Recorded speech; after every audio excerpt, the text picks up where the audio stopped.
ছোট্ট একটি আলোচনা নিয়ে এসেছি। সেই আলোচনাটি আমরা এখন দেখব। অবশ্যই আপনারা আলোচনাটিতে শুনুন, নিশ্চয়ই আপনাদের আলোচনাটা ভালো লাগবে। খ্রিস্টীয় বিশ্বাসী যারা আছি আমরা, তাদের হয়তো মনে অনেক সময় প্রশ্ন জাগে যে পিতা, পুত্র, পবিত্র আত্মা, ঈশ্বর, পিতা, পুত্র, পবিত্র আত্মা, ঈশ্বর কি তিনজন, না ঈশ্বরের তিনটি সত্তা?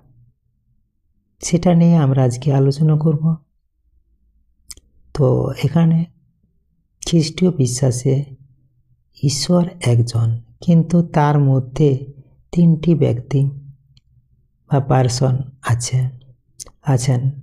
ঈশ্বর পিতা, ঈশ্বর পুত্র যীশুখ্রিস্ট ও পবিত্র আত্মা।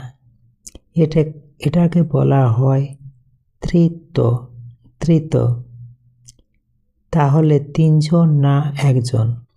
সত্তা একটাই, ঈশ্বর এক, ব্যক্তি তিনজন, পিতা, পুত্র, পবিত্র আত্মা, অর্থাৎ তিন ঈশ্বর নন, তিনজন ঈশ্বর নন। আবার এক ব্যক্তি তিন রূপও নন, বরং এক ঈশ্বর তিন ব্যক্তি একই ঐশ্বরিক সত্তা ভাগ করে নিয়েছেন।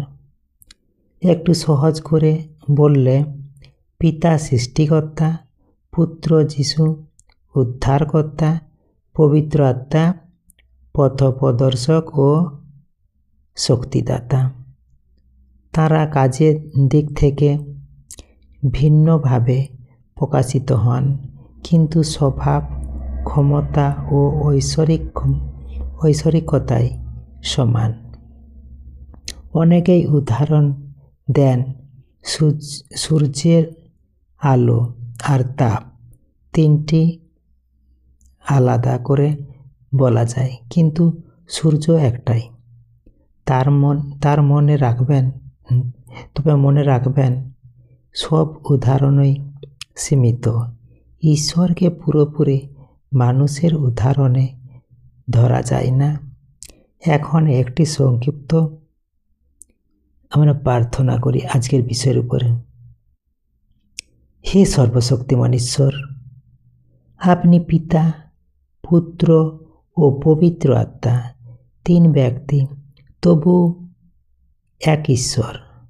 আমাদের বুদ্ধিকে আলোকিত করুন, যাতে আমরা আপনার সত্য বুঝতে পারি। আমাদের হৃদয়কে নম্র করুন, যাতে আমরা বিশ্বাসে দৃঢ় হতে পারি। যীশু খ্রিস্টের মাধ্যমে আমাদের উদ্ধার দিন। পবিত্র আত্মার দ্বারা আমাদের পথ দেখান, আর পিতা হিসেবে আমাদের আগলে রাখুন।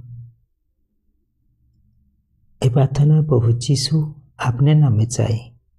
Amen, amen, amen. জয় যীশু, জয় যীশু, জয় যীশু। Praise the lord. ধন্যবাদ আমার প্রিয় খ্রিস্টীয় ভাই ও বোনেরা। আপনাদের যদি এরকম আত্মিক শিক্ষা বিষয়ে ভিডিও ভালো লাগে, অবশ্যই কমেন্টে জানান আরও কীরকম আপনারা ভিডিও চাইছেন বা কী বিষয়ের উপর, তো সেটা অবশ্যই জানাবেন।